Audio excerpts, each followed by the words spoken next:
Alvin Alcobendas, 24 years old. 10 months na ako kay V-Mobile. I'm a registered nurse. But unfortunately, hindi po ako naging employee.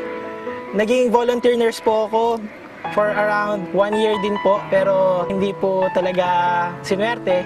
Nalaman ko po si V-Mobile noong April 2011. Nagpe-Facebook ako. Nakita ko yung Hi Friend video.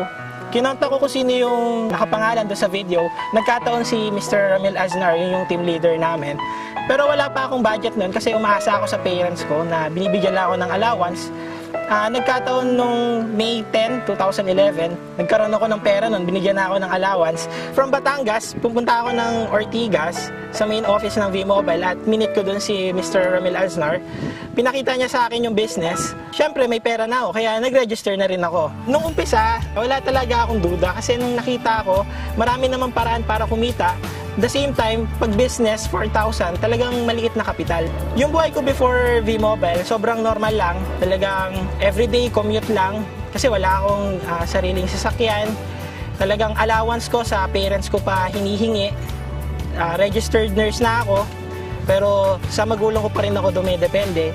Doon talaga parang naramdaman ko na kailangan, imbes na maging pabigat ako, kailangan ako naman yung nakakapagbigay sa kanila.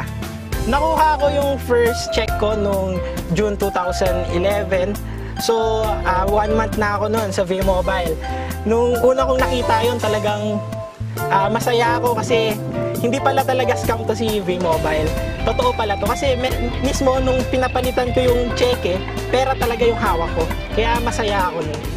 Ang naitulong sa akin ni V-Mobile, syempre unang-una financially. Imbes na humihingi ako sa parents ko ng pera, ngayon ako nakakapagbigay na ako sa kanila. Hindi lang yan, meron na akong savings. The same time, mga gamit, damit, nabibili ko na. Nakakain na ako sa mga gusto kong restaurant. Dito ko nabili yung una kong laptop. The same time, bumili rin ako ng projector kasi kailangan yun pag nagpe-present ka. Hindi lang yan, syempre itong bago kong sasakyan, isang 2012 Toyota Fortuner.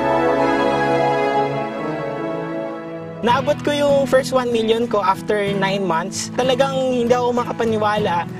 Talagang nagugulat ako. Pero masaya ako kasi talagang lahat ng pinagpaguran ko may resulta pala talaga. Kaya sobrang sarap. Totoo talaga si V-Mobile.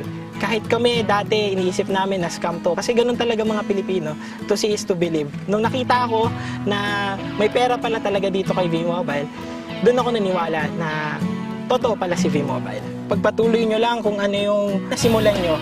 Talagang sipag at tiyaga lang ang katapat nito. Kahit na sobrang daming rejection sa akin, hindi ko pinansin, tuloy-tuloy lang.